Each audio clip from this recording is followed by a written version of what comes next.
floor under Deck 7 cracked open, not from impact, but dilation. The sound wasn't metal tearing. It was softer, wetter, like muscle parting under pressure.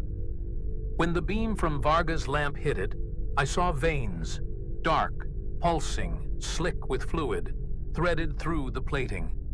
Something beneath pushed back against the opening, slow and deliberate, pressing the surface upward in a bulge.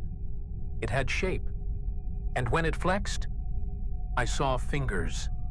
The air shifted, humid, warm enough to fog the inside of my visor. I stepped closer, despite every instinct. The thing under the plating recoiled slightly, not like it was afraid, like it was shy. The gap closed on its own, edges knitting together in ripples that left no seam behind. Varga asked if I'd seen it. I couldn't answer. My voice felt like it would sink into the floor instead of leaving my throat. We'd been sent to investigate a blackout. No comms from the station in 3 weeks. From the outside, it looked intact, orbit steady. Inside, it felt awake. The bulkheads had a faint sheen to them, condensation clinging to the seams. I put my glove to the wall. It was warm, too warm.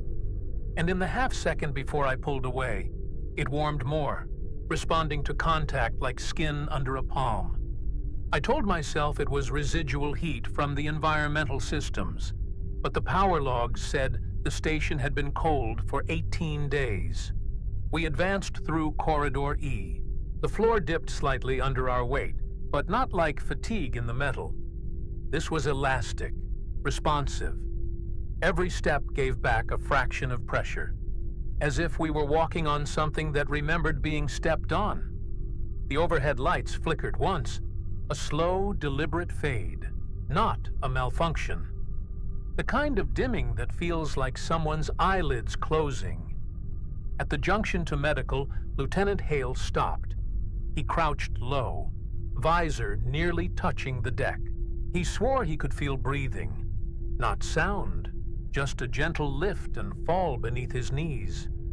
I laughed it off until I felt it too, the faintest vertical motion, like the station was exhaling around us. The walls weren't shaking, the air wasn't moving, and yet there was breath. We reached the first maintenance panel. Varga popped the seal. The smell hit first, copper and something thicker, almost sweet. Inside the wiring conduit, alongside fiber optics and power relays, were strands of something pale. Not insulation, flesh.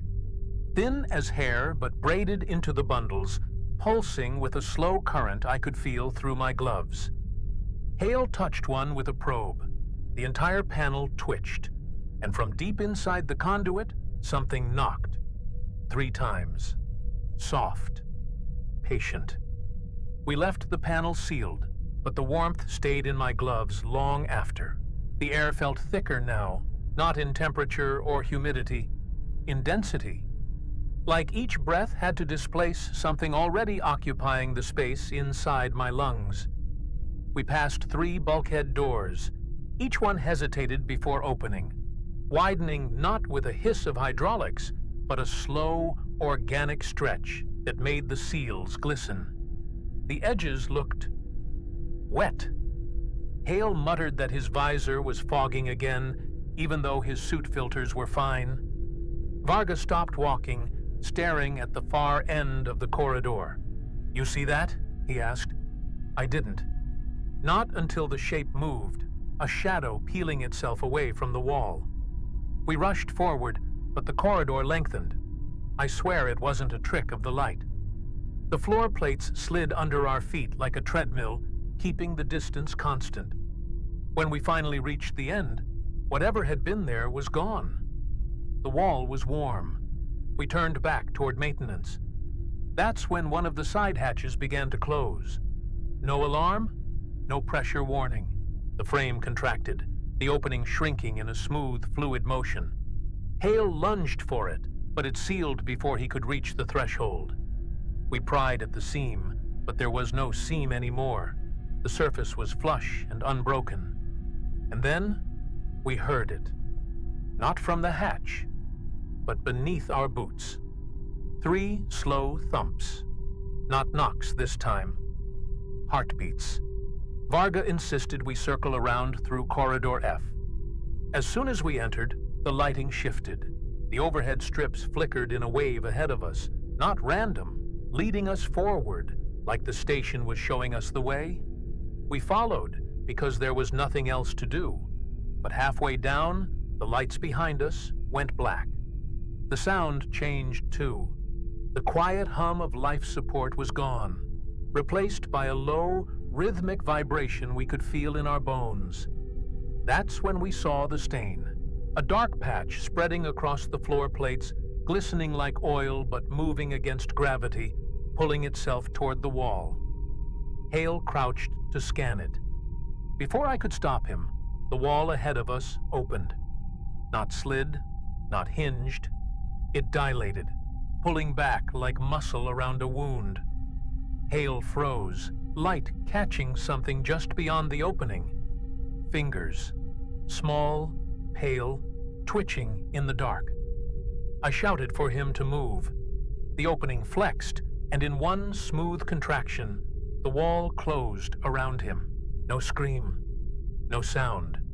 Just the quiet of the corridor returning, and the floor under my boots lifting slightly, as if it had taken a deep breath and was holding it in. We backed away from the spot where Hale had been, but the air didn't follow us. It stayed dense there, pressing against the backs of our necks like static. Varga whispered that he could still see him. Not standing, not moving, just a vague silhouette inside the wall, like shadow behind skin. I wanted to look, but the surface stayed flat and warm under my gloves. And beneath that warmth, something moved, slow and circular, as if it were needing what it had just taken. We kept moving, but the corridors began to feel less like passages and more like veins, some narrowing, some swelling, guiding us without the choice to turn back. Every time I tried to mark our path, the bulkheads shifted, displacing the panels I'd memorized. The smell changed too, metallic at first, now sharp, almost sweet, clinging inside the helmet as if the filters weren't there. My skin itched beneath the suit, and for a moment I swore the fabric was pressing tighter around my ribs, as if adjusting to a deeper breath I hadn't taken. Varga stopped suddenly, raising a hand for silence. The vibration in the floor was gone. In its place was something fainter, higher, like a muffled chime repeating in an irregular pattern. We traced it to a junction where 2 walls met at a perfect seam. The sound came from behind it. I pressed my ear to the plating, and for an instant, I didn't hear the chime. I heard my own voice, whispering a word I didn't recognize. When I stepped back, Varga's eyes were fixed on me. "You said it twice," he murmured, "but your lips didn't move." We reached another hatch. This one didn't open on approach. It opened as we arrived, widening faster than before, almost eager. The space beyond was dark, but not empty. My visor compensated, showing a chamber lined with surfaces that weren't metal. They were textured, soft-looking, glistening in the low light. In the center, something stood upright, humanoid in outline, but its skin was translucent, threaded with thin tubes that pulsed faintly. I knew the curve of that jaw, the slope of those shoulders. It was Varga, or almost Varga. The copy turned its head toward us before the walls began to close again. The hatch sealed before either of us could move, the motion so smooth it left no trace of an opening. I pressed both palms to the surface, but the warmth was deeper now, radiant, as if something inside was metabolizing heat. The faint pulse beneath my hands quickened when I pressed harder, and for a second, I thought I felt knuckles pushing back. Varga didn't say a word. He just kept staring at the hatch like if he blinked, the shape behind it would be gone. We moved without speaking, letting the corridors choose for us. They no longer felt static.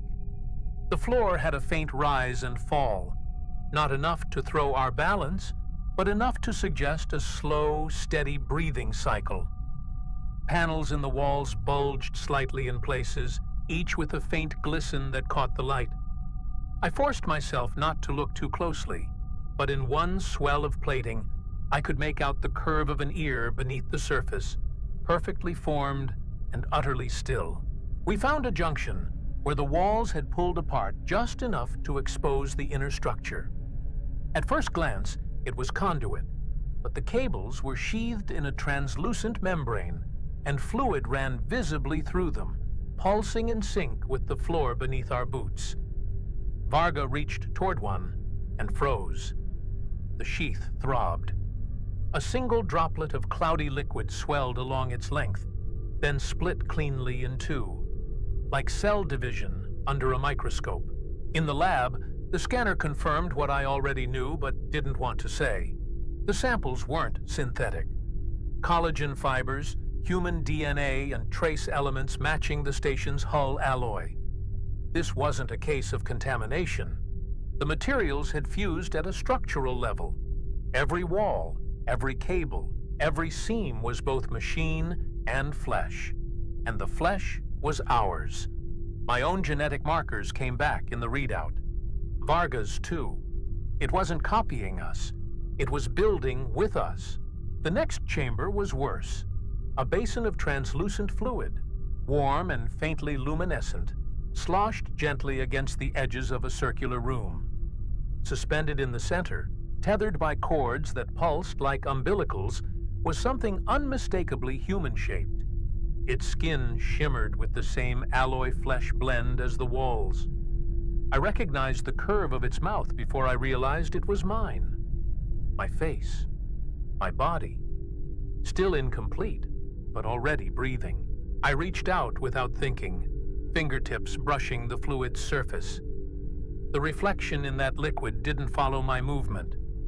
It smiled, and the walls around us contracted, as if the entire station had just taken a deep breath in unison. Varga backed away from the basin, but the cords tethering the shape inside tightened, pulling it slightly upright, like the body was reacting to our presence.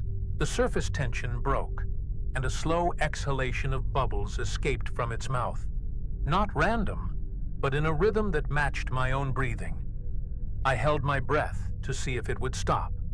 It did. And when I inhaled again, so did it. Perfectly.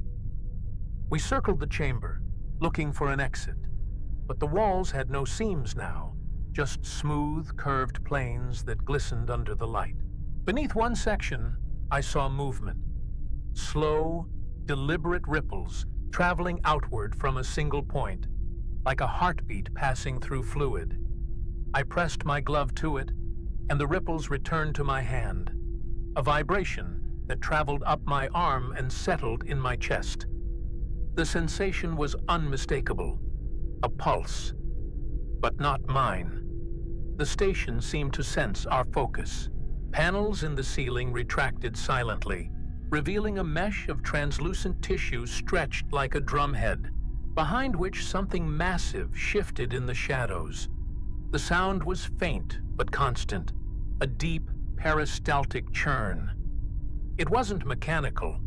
It was the sound of something alive processing matter, slow and steady, the way an animal digests. The realization settled cold in my spine. We weren't guests here. We were nutrients. Varga pointed to a section of wall where the alloy had thinned almost to transparency. On the other side, another chamber. Inside it floated a second human form, not quite Hale, not quite anyone I knew, a composite.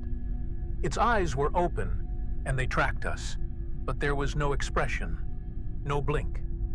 Just a stillness that felt like waiting. The moment our lights passed over its face, the mouth opened. and I heard my own voice whispering from behind the glass. "Come closer." The chamber behind the wall flexed, and the composite figure drifted upward, cords retracting into the ceiling with a sound halfway between suction and tearing cloth. The fluid drained rapidly through slits in the floor, leaving the thing standing bare on a surface that rippled under its weight. Its skin caught the light, not reflective, but refractive, bending the beam in strange halos around its limbs. Then it moved toward us. Though no door existed between the chambers, the wall simply folded open, its surface peeling away like skin from a healed wound. Varga raised his weapon, but the figure didn't react. It stepped through, and as soon as both feet touched the floor, the room around us began to change. The panels softened, their metallic rigidity fading into something pliable and damp. My boots started sinking half an inch into the surface, each step pulling free with a quiet, sucking sound. The air grew thicker, humid enough to bead condensation inside my visor. And somewhere far off, in the unseen depth of the station, something groaned. Not in pain, but in effort. The corridors beyond were no longer familiar. Angles had shifted into organic curves, hallways narrowing like arteries, forcing us through passages that seemed to pulse subtly as we passed. I lost track of direction almost immediately. Surfaces that had once been clean alloy now carried faint impressions of features. The arch of a cheekbone here, the shape of fingers there, as if the walls remembered every human that had ever touched them. One curve bore the unmistakable outline of Hale's face, eyes closed, lips parted in some silent dream. We found a junction that hadn't existed before, leading into a high-ceilinged space alive with motion. From the ceiling hung shapes, like inverted cocoons, each glistening with moisture. Some were still, but others writhed faintly, shadows shifting within their translucent shells. One ruptured as we approached, spilling warm fluid onto the floor and releasing a shape that collapsed to its knees. It looked almost like Varga, but its proportions were subtly wrong. Legs a fraction too long, eyes a fraction too large. It coughed once, spraying a mist that fogged my visor from the outside. Varga stumbled backward, muttering under his breath. The copy turned its head toward him, and I felt the station's attention shift with it. The cocoons above began to twitch, cords tightening, membranes stretching. A second shape tore free, this one closer to me in appearance, but without any clothing. The skin a seamless blend of flesh tones and dull silver. It smiled faintly, as though relieved to finally see me. And then, without sound, its mouth moved. I didn't hear words, but I understood. "You belong here." Oh. The floor under us buckled slightly, then began to rise, lifting us toward the mass of cocoons overhead. The heat was suffocating now, condensation running down the inside of my visor like sweat I couldn't wipe away. Varga fired once, the shot sinking into the wall without leaving so much as a scorch mark. The copies reached for us, hands outstretched, their fingertips merging and unmerging like strands of liquid metal. And above it all, the ceiling moved, not opening but contracting, as if the entire chamber were a lung preparing to exhale us into someplace deeper. The rise of the floor didn't stop. It carried us until the cocoons hung so close I could see the shapes inside. Some curled in fetal positions, others stretched unnaturally, limbs bending in slow, impossible arcs. Their eyes were closed, but their lips moved faintly, forming silent syllables I almost recognized. Each one seemed to breathe in time with the pulse in the walls, a syncopated rhythm that pulled at my chest like a tide. I realized I'd been unconsciously matching it. And when I tried to break the rhythm, the pressure in my lungs doubled. Varga was panicking now, firing at anything that moved. The rounds disappeared into the cocoons, swallowed without resistance. One burst open under the impact, and the thing inside dropped between us, landing on its hands and knees. It looked up at Varga, eyes wide and wet, then smiled. His smile. Perfect. Familiar. And then it inhaled sharply, the air pulling strands of condensation from my visor toward its mouth. The sound wasn't breathing. It was feeding. The heat became unbearable. My undersuit clung to me like wet cloth, every movement slow and deliberate as if the air itself resisted. I turned in time to see the walls changing again, flattening, smoothing, erasing the last traces of corridor. We weren't in a room anymore. We were in a cavity, sealed and rounded, the ceiling now pressing down just enough to make me stoop. Varga shouted something, but it was muffled, like his voice was traveling through liquid before reaching me. I caught only one word: inside. A sudden contraction ran through the chamber and my boots lifted off the floor for a heartbeat before settling again. The cocoons nearest the ceiling split open along symmetrical seams, spilling their contents into the narrowing space. Most of them didn't stand. They slithered, skin gleaming wet, limbs reshaping as they moved. One brushed against my shoulder, and my suit's biosensors flared with warnings. Surface breach, unknown contact. I felt warmth seep through, a heat that spread too evenly to be external. It was inside the fabric, and then inside my skin. Varga screamed, not in pain, but in something closer to horror. I spun to see two of the copies pressing their palms to his chest. The flesh under their hands shimmered, then thinned, revealing flashes of muscle and bone beneath. His helmet display flared with red warnings before going dark. When they pulled back, his skin didn't reform the same way. It rippled once, then stilled, matching the metallic sheen of the walls. Varga's head tilted toward me, expression unreadable. And when he spoke, his voice carried the echo of a dozen others. They moved toward me in unison. The copies, the half-born shapes, even Varga. My back hit the wall, but it didn't hold me. It yielded, warm and slick, fingers of material curling around my shoulders like they meant to guide me, not restrain. Above, the cocoons pulsed in unison, their cords tightening, drawing the mass downward. I realized then the chamber wasn't compressing to crush us. It was delivering us somewhere else, somewhere deeper.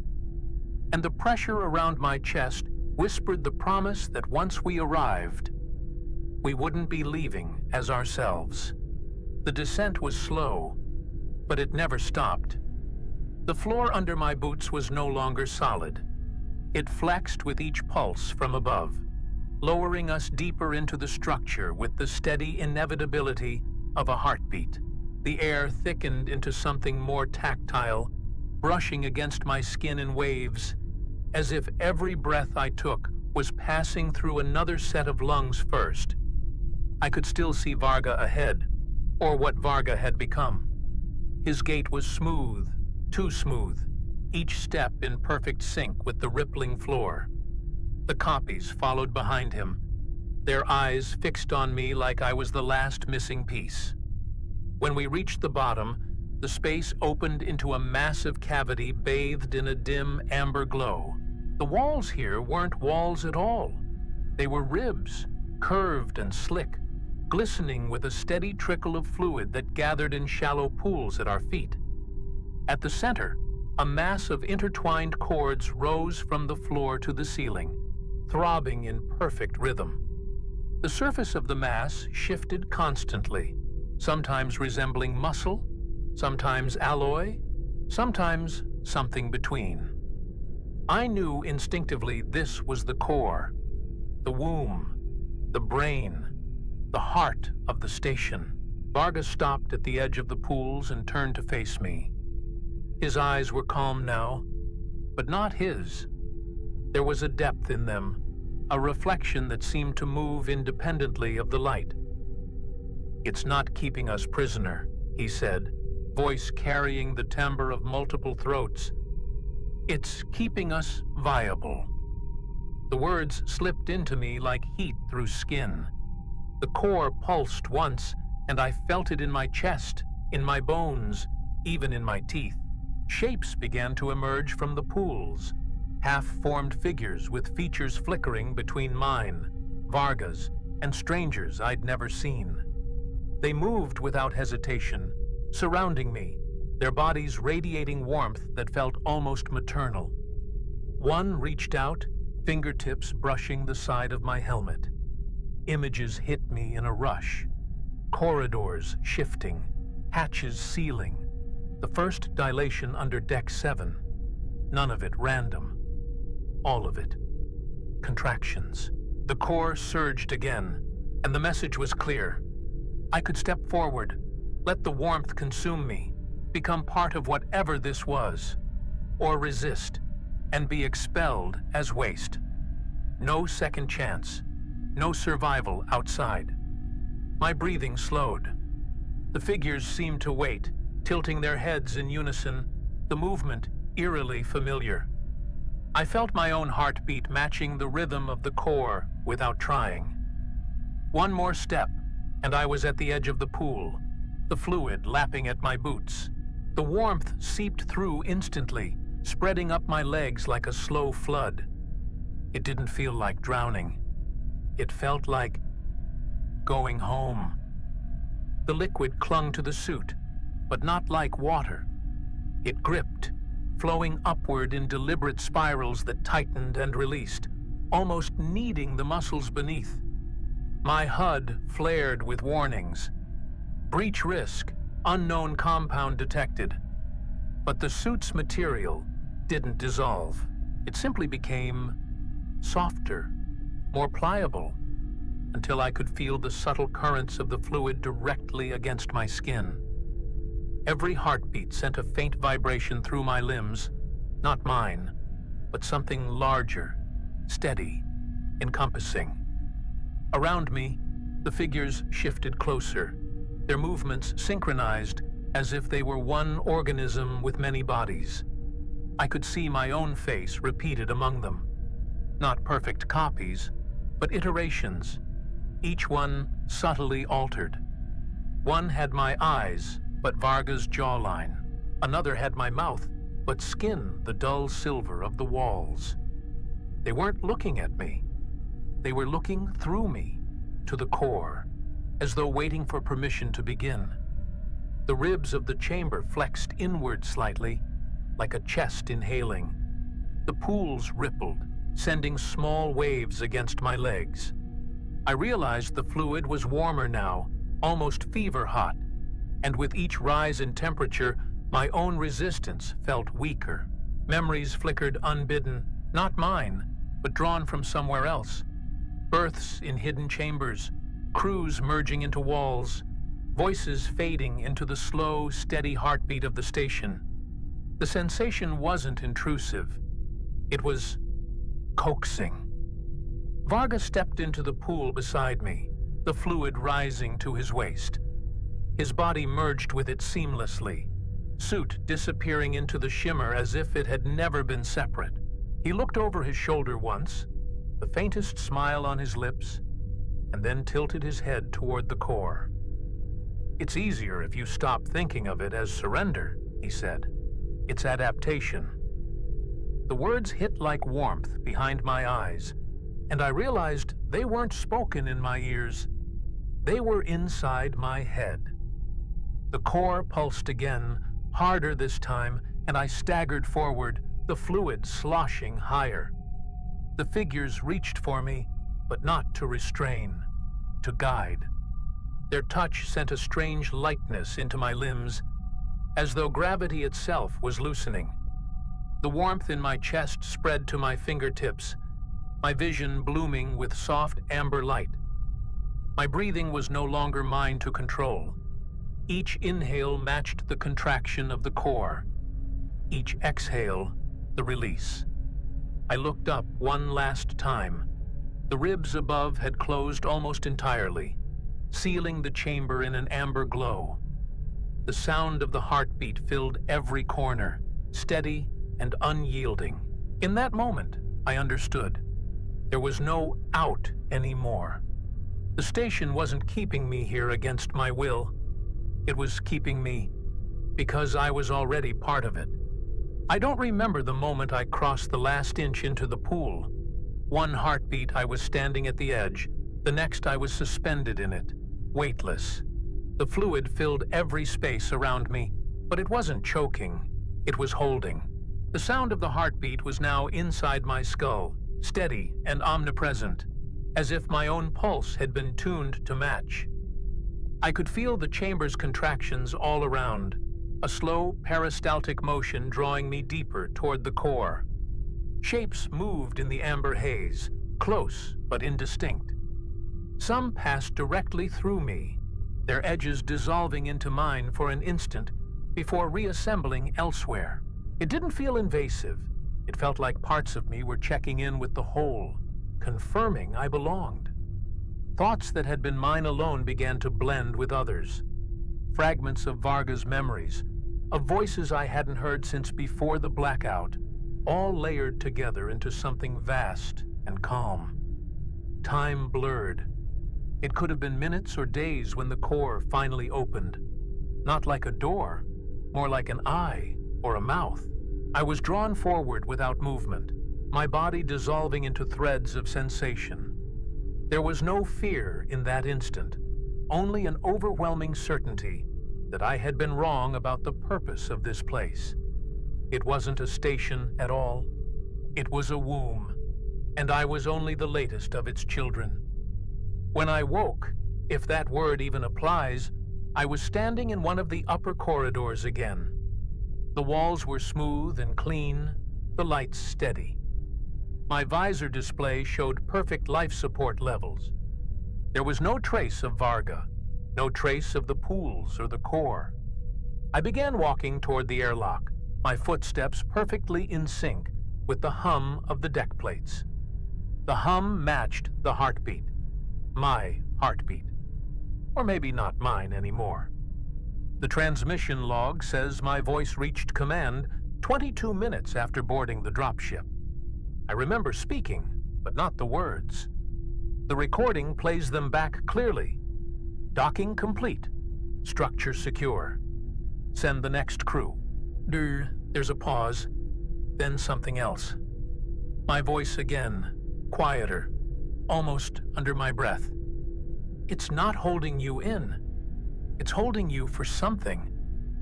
I've listened to that line a dozen times since. The strange thing is, I can't tell if I'm the one who said it, or if the station was speaking through me. Thanks for watching until the end. If this transmission resonated with you, leave a like and consider subscribing for more intercepted signals. ORIS-X, disconnecting.